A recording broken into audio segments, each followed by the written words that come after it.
오늘 주시는 하나님의 말씀은 요나 2장 8절에서 10절까지의 말씀입니다. 제가 봉독해 드리겠습니다. 거짓되고 헛된 것을 숭상하는 모든 자는 자기에게 베푸신 은혜를 버렸사오나 나는 감사하는 목소리로 주께 제사를 드리며 나의 서원을 주께 갚겠나이다. 구원은 여호와께 속하였나이다 하니라. 여호와께서 그 물고기에게 말씀하시매 요나를 육지에 토하니라. 아멘. 할렐루야. 저는 오늘 바닥에서 드린 기도라는 주님의 말씀으로 함께 은혜를 나누겠습니다. 우리가 지금 몇 주째 살펴보고 있는 요나서 2장은 요나의 기도입니다. 요나의 기도. 수월의 뱃속에서 절망 중에 정말 바닥에서 하나님께 드리는 요나의 기도입니다. 여러분, 기도가 무엇입니까? 우리가 어떨 때 기도를 하죠?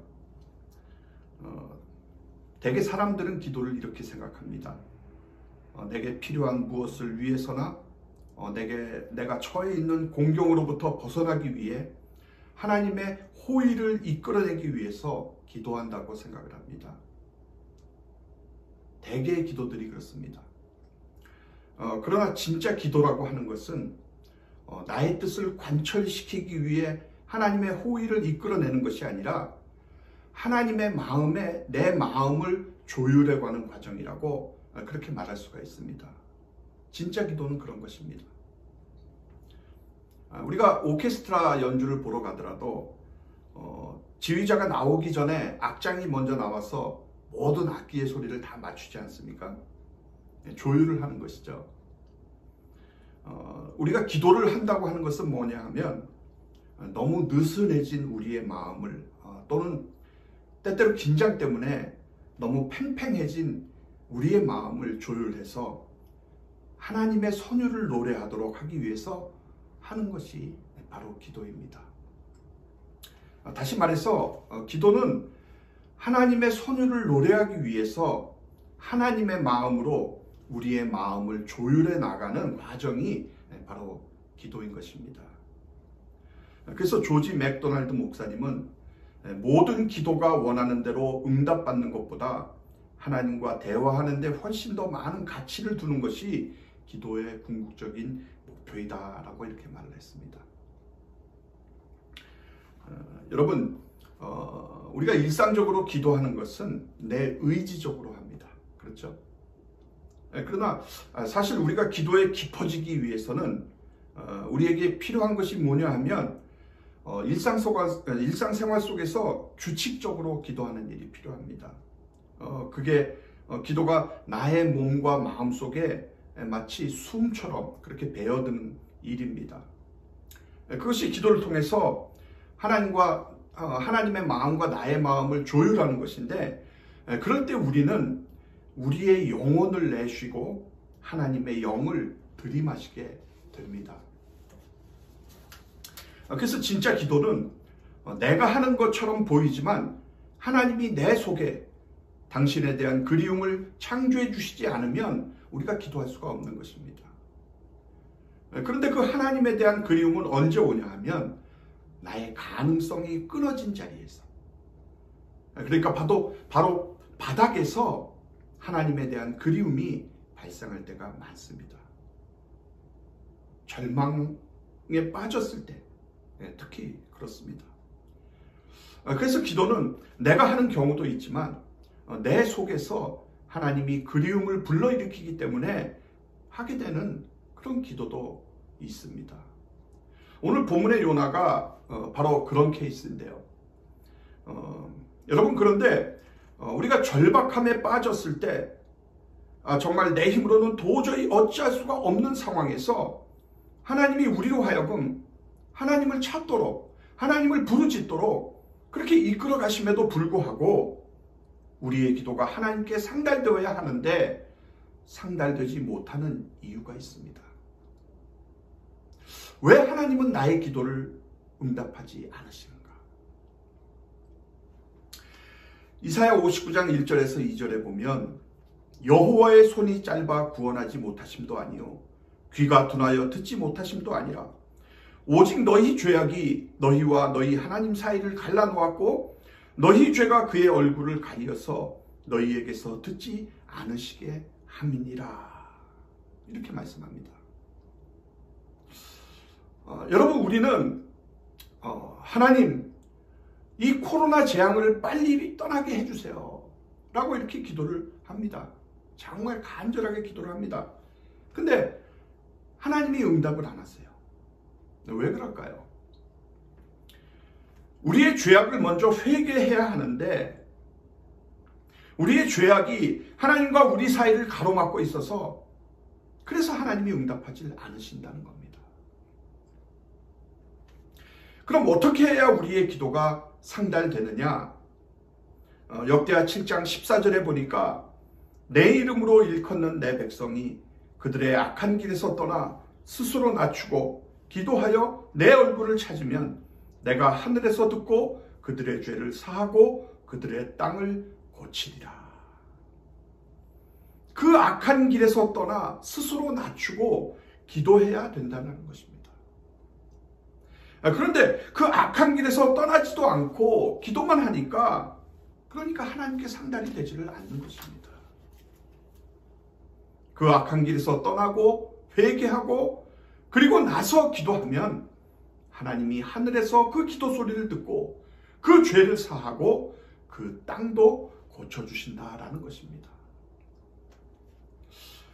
그런데 여러분, 그 말씀 앞에 아주 중요한 정말 귀한 말씀이 나옵니다.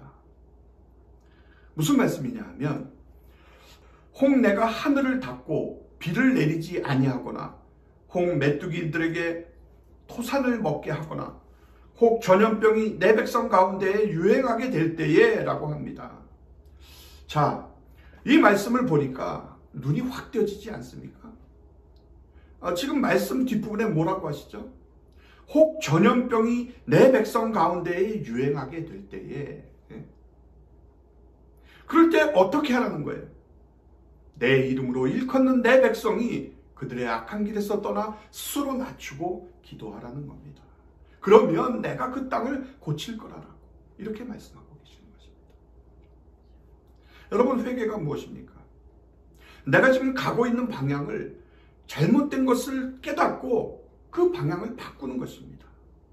그래서 회개라는 것은 삶의 전환입니다. 잘못된 것, 문제가 있음을 고백하고 생각과 삶을 변화시키는 것입니다. 무엇보다도 하나님 앞에서 삶을 돌이키는 것이 바로 회개인 것입니다. 그래서 회개란 기독교의 본질입니다. 회개를 놓치고서는 기독교 신앙을 말할 수가 없습니다. 왜냐하면 예수님의 첫 번째 메시지가 회개하라는 것이었고요. 요한계시록을 보면 마지막 메시지 또한 회개하라는 것이기 때문에 그렇습니다. 마가복음 1장 15절에 보면 때가 찼고 하나님 나라가 가까워 왔으니 회개하고 복음을 믿으라 하시더라 라고 말합니다. 예수님의 명령은 두 가지였습니다. 믿으라는 것과 그것보다 앞서 행해야 할 것이 회개하라는 것이었습니다. 나 자신을 내려놓으라는 것이죠. 그래서 나를 열어놓기 시작해야 예수 그리스도의 복음, 하나님 나라의 복음을 내가 받아들일 수가 있다라고 하는 것입니다. 그래서 신앙의 첫 출발은 믿음 이전에 회개가 이루어져야 신앙이 시작된다고 하는 주님의 가르침입니다. 요한계시록에도 보면 하나님이 교회를 향해서 주시는 말씀이 기록되어 있는데 2장 4절에 보면 그러나 너를 책망할 것이 있나니 너의 처음 사랑을 버렸느니라. 그러므로 어디서 떨어졌는지를 생각하고 회개하여 처음 행위를 가지라 라고 말씀합니다. 네가 수고하고 땀 흘리고 또 네가 교회 봉사도 잘 했지만 그러나 네가 처음 사랑을 잃어버린 것이 책망받을 이유라고 말씀하시는 거예요. 하나님 앞에서 두렵고 떨림으로 회개하던 그 순수한 마음을 잃어버렸다는 것입니다. 무슨 말씀입니까? 기도를 해도 회개가 없는 기도가 있다는 겁니다. 모양과 내용은 분명히 기도인데 회개할 생각은 하지 않고 달라는 기도만 하고 있다는 거예요. 또 찬양을 해도 회개가 없는 찬양이 있다는 겁니다. 아름다운 곡조로 찬양을 부르는데 내 영혼의 기쁨은 사라진 그저 목소리만 울리는 그런 찬양이 있다는 겁니다. 내 영혼이 용서받은 그 은혜로 하나님을 향해서 우리가 노래를 불러야 하는데 그렇지를 못하다라는 거예요. 또 여러분, 회개 없는 예배가 있다는 겁니다. 예배당에 앉아서 예배 모든 순서에 다 참여하고는 있지만 정말 내 가슴 속에 흐르는 회개의 눈물이 없다는 거예요. 여기까지 나를 지켜주신 그 하나님을 향한 내 죄를 고백함으로 용서받는 그 기쁨의 눈물이 없다는 것입니다. 그리고 봉사를 하는데 회개 없는 봉사가 있다는 것입니다. 수고하고 땀 흘리고 아침부터 저녁까지 주님의 일을 한다고 하는데 마음속에 불평과 원망이 가득하다는 거예요. 왜 내가 이렇게 열심히 하는데 남이 나를 알아주지 않는가라는 그런 화가 있다는 겁니다. 여러분, 회개 없는 기도, 회개 없는 찬송, 회개 없는 예배, 회개 없는 봉사, 그거 아니라는 겁니다. 지금 이 코로나19 사태를 통해서 하나님은 주님의 교회가 교회답지 못했던 그걸 회개하기를 원하시고 계십니다. 근데 교회들이 회개는 안 하고 빨리 지나가기만을 바라고 있습니다. 주님 빨리 지나가게 해주세요. 이렇게 상달되지 않는 기도를 하고 있다는 겁니다. 하나님과 우리 사이가 지금 가려져 있는데 우리 죄악을 회개하고 뉘우치고 돌아오기를 원하시고 계시는데 요나처럼 어디서 떨어졌는지를 돌아봐야 되는데 정말 우리가 하나님 앞에서 얼마나 바로 서지 못했는지, 교회가 교회답지 못했는지 가슴을 치면서 회개해야 되는데 그런 회개가 없다는 사실입니다. 여러분, 언제까지 이 고난이 계속되느냐? 바로 회개할 때까지인 것입니다. 그러므로 위대한 기적이 일어나는 순간은 하나님의 은혜를 깨닫는 바로 그때 사람이 자신의 죄를 인정하고 하나님 앞에 그것을 고백할 때 그 결과로 하나님이 창조주와 피조물의 그 깨어진 관계를 회복시킬 때 일어나는 것입니다. 이것이 진정한 구원입니다. 물고기 뱃속에서 빠져나온 것은 그 부산물일 뿐인 것입니다. 오늘 본문 8절에 보면 거짓되고 헛된 것을 숭상하는 모든 자는 자기에게 베푸신 은혜를 버렸사오니 라고 합니다. 수월의 뱃속에서 요나가 깊이 깨달은 것은 바로 우리 삶에 찾아오는 하나님의 은혜를 가로막는 것이 무엇일까? 그걸 생각했을 때 그것은 바로 우상에 집착하는 것이라는 겁니다. 그리고 자기 자신도 우상 숭배를 했었다는 거예요. 그래서 요나도 하나님의 뜻과 마음을 그처럼 잘못 이해했던 것입니다. 여러분, 선지자인 요나의 우상이 무엇이었을까요? 자기 종교에 대한 자부심, 또 나라를 지극히 사랑하는 그 마음이 치명적인 우상으로 변했던 것입니다. 그 때문에 요나는 하나님의 은혜를 보지 못했다는 것입니다. 이스라엘 백성은 하나님이 택하신 선민이었습니다. 그들은 이것이 매우 자랑스러웠고 또 특권을 받았다고 그렇게 생각을 했습니다. 그러나 그들은 그것이 세상을 향한 사명이기도 하다는 것을 종종 잊어버렸습니다. 하나님이 택하신 백성이라는 것은 하나님의 마음으로 하나님의 뜻을 이 땅 위에 이루라는 하나님의 사명이기도 했는데 그들은 바로 이 사명을 놓칠 때가 많았던 것입니다. 요나는 세상이 이스라엘을 중심으로 돌아야 한다고 생각을 했습니다. 그리고 이스라엘 중심에는 자신이 있다고 여겼어요. 그래서 하나님도 나 중심으로 돌아야 하고 나 중심으로 돌지 않는 하나님은 용납할 수가 없었습니다. 그런 점에서 보면 요나는 하나님을 믿는 신앙은 있었지만 나 중심적인 이기주의에 붙잡혀 있었던 것입니다. 그러니까 다시 말하면 영적인 미성숙에 놓여 있었던 것입니다. 사랑하는 여러분, 우리의 우상은 무엇입니까? 우상을 숭배한다는 의미는 하나님 아닌 것을 하나님처럼 섬기는 것이고 하나님보다 하나님이 주신 것을 더 사랑하는 것이 바로 우상 숭배입니다.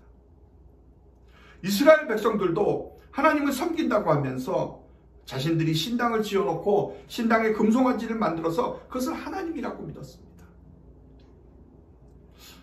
여러분, 오늘날 우리가 하나님을 섬긴다고 하면서 하나님보다 더 섬기는 것이 있어요. 마치 이스라엘 백성들처럼 우리도 물질 만능주의, 황금 만능주의라는 그 우상을 섬기고 있는 것입니다. 돈이 우리의 생명과 건강, 성공, 행복을 줄 거라고 그렇게 믿는 것입니다.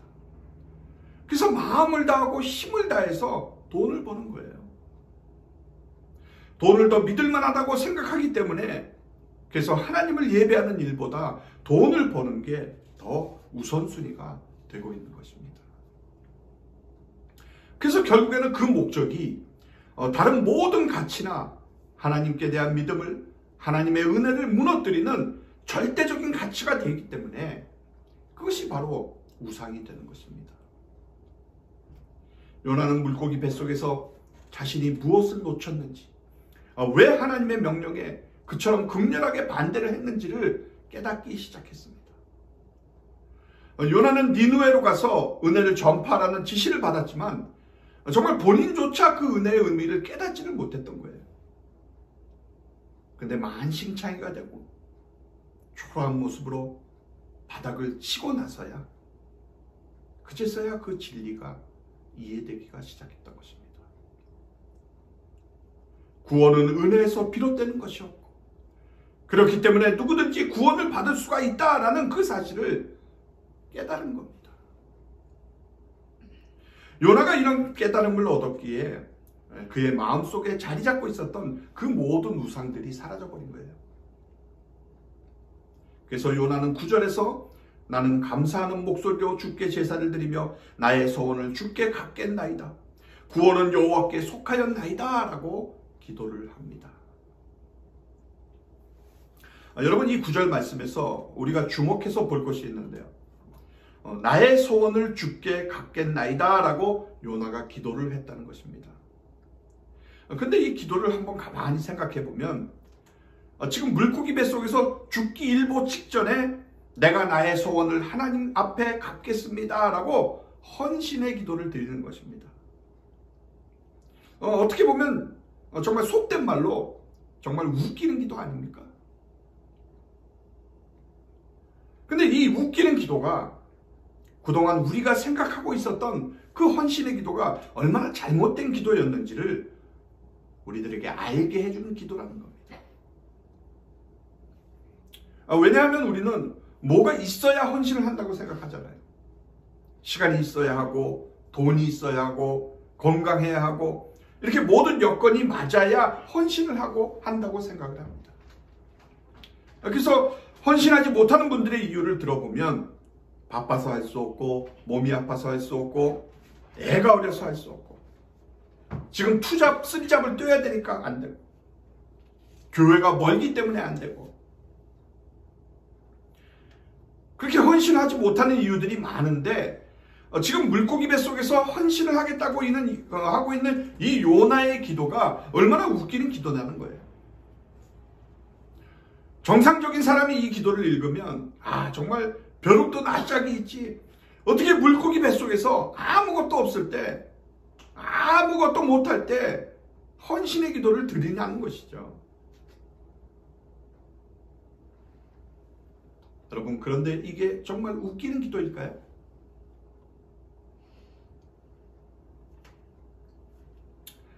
자, 우리가 이 헌신의 기도의 비밀을 알 때 드디어 믿음이 수면 위로 부상하는 것입니다. 이것을 못해서 어쩌면 우리의 믿음이 제자리에 맴돌고 있는지도 몰라요. 믿음의 도약이 거기에서 멈췄는지도 모르는 것입니다. 십자가의 은혜는 아는데 그 다음에 성장이 없는 거예요. 그 이유가 이 요나가 물고기 뱃속에서 드리는 이 헌신의 기도의 비밀을 깨닫지 못해서 그런 것이 아닌가라고 생각을 해보게 됩니다. 닉슨 대통령 때 특별보좌관으로 백악관에서 권력과 명예를 누렸던 척 콜슨이 그의 자서전인 거듭남에서 자기가 거듭난 경험을 얘기를 하는데, 그게 언젠가 하면은 워터게이트 사건으로 감옥에 가게 됐을 때 그의 친구인 토마스 필립이 그의 집을 찾아와서 자신이 뉴욕에서 빌리 그레함 목사 전도 집회에 가서 예수를 믿고 기독교인이 된 이유를 그 콜슨에게 얘기를 하면서 C.S. 루이스가 쓴 순전한 기독교, 미어 크리스찬이티라는 책을 그에게 선물을 합니다. 그리고 그는 그 책을 읽으며 마침내 예수님, 저는 당신을 믿습니다. 당신을 받아들입니다. 내 인생에 들어오십시오라고 고백을 하며 기독교인이 됩니다. 정말 만인지상 1인 지하의 권력에 있었던 그가 그때 헌신을 했어야 했는데 지금 감옥을 가면서 자동차 안에서 헌신의 기도를 드리는 겁니다. 하나님, 나는 당신을 어떻게 찾아야 할지 잘 모르겠습니다. 그렇지만 나 자신을 당신에게 드리고 싶습니다. 이제 감옥 간 것 외에는 다른 길이 없는, 정말 세상에서 볼 때는 실패한 인생이지만 그래도 하나님께서 나를 쓰시겠다면 나 자신을 드리고 싶습니다. 그 기도를 드렸어요. 근데 여러분, 하나님께서 이 기도를 들어주셨어요. 그리고 그는 지금은 돌아가셨지만 교도소 사역을 위해서 위대하게 그의 남은 평생을 쓰셨습니다. 그는 교도소 선교회를 설립을 했고 많은 죄수들을 예수를 믿고 제자가 되도록 그렇게 했습니다. 그래서 사람들은 그를 21세기의 사도 바울과 같다라고 이렇게 말을 합니다. 척 콜슨은 자서전인 거듭남에서 이렇게 고백을 합니다. 교도소에 수감되며 나는 어떤 면에서 모든 것을 잃었다. 권력, 명예, 자유, 심지어 정체성까지. 내 인생에서 가장 비참한 순간이었다. 하지만 나는 다른 면에서 모든 것을 찾았다. 바로 살아계신 하나님을 개인적으로 만난 것이다. 내 인생은 예수 그리스도를 만나며 극적으로 새롭게 되었다.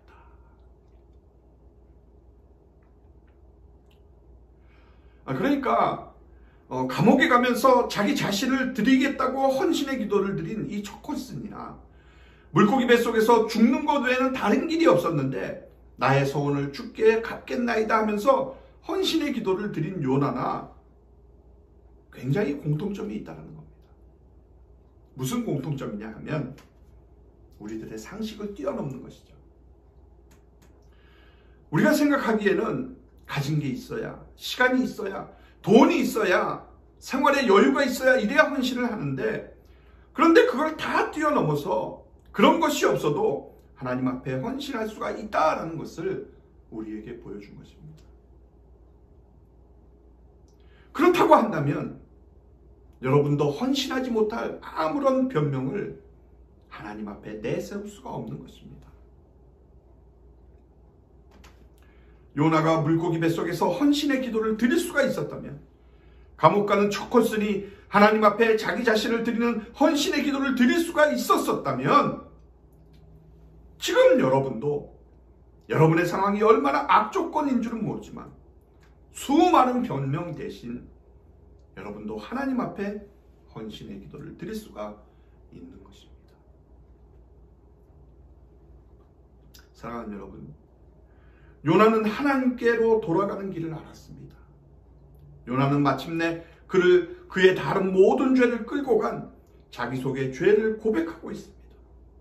그러므로 길은 오직 한 길뿐인 것입니다. 하나님은 우리들에게 약속하셨어요. 만일 우리가 우리 죄를 자복하면 그는 미쁘시고 의로우사 우리 죄를 사하시며 우리를 모든 불의에서 깨끗게 하실 것이요. 여러분, 예수님을 믿으면서도 마지막까지 쉽게 사라지지 않는 것이 있습니다. 세상은 나를 중심으로 돌아가야 하고 하나님마저 나를 중심으로 돌아가야 한다는 생각입니다. 마지막까지 그것을 붙들려고 합니다. 그리고 나의 죄악과 부끄러움과 연약함을 하나님 앞에 토해내지 않으면서 신앙생활을 합니다. 하나님 앞에서 체면을 차리려는 것입니다. 우리는 누구나 하나님 앞에 어린아이와 같은 존재입니다. 어제 잘못하고 오늘 또 잘못하고 내일도 잘못했을지라도 그 모습 그대로 주님 앞에 나와야 합니다. 그때 하나님은 우리의 영혼에 회개의 영과 영혼의 눈물을 주십니다. 회개의 영을 받아야 내 영혼이 다시 기뻐하고 다시 감사할 줄 알게 됩니다. 그리고 하나님께 제가 스스로 자랑했던 모든 것을 다 내려놓고 다시 시작하겠습니다. 주님과 함께 다시 출발하겠습니다. 다시 주님 뜻대로 살겠습니다. 라고 새로운 용기와 사명을 갖게 되는 것입니다. 사랑하는 성도 여러분, 회개가 모든 것의 시작입니다. 신앙의 시작은 또 끝은 모두가 회개인 것입니다. 그럴 때에 하나님의 은혜가 우리에게 임합니다. 그리고 우리가 그 은혜를 받았으면 그 은혜에 합당한 삶을 살아야 합니다. 그래서 회개는 단순한 과거 지향적인 청산만이 아니라 미래를 향한 삶을 열어주는 것입니다. 요나는 이 은혜를 그가 고난 중에 깨달았습니다. 물고기 뱃속에서. 책망이 채찍이 하나님의 본심은 아니었던 겁니다. 우리를 때림이, 우리를 향한 책망하심이 그분의 본심이 아닌 것입니다. 그래서 고난은 우리가 잃어버렸던 은혜를 다시 깊이 깨닫게 되는 은혜의 자리인 것입니다. 우리가 고난 중에 배워야 할 것을 배웠을 때에 내 인생의 새로운 무대를 준비하신 하나님, 요나가 배워야 할 교훈을 배우자마자 하나님은 즉각적으로 물고기 뱃속에서 요나를 육지에 토하게 하셨습니다. 그리고 그를 위해 새로운 무대를 준비하신 것입니다. 새로운 삶의 장을 허락하시는 하나님, 그 하나님이 바로 나의 하나님인 것입니다.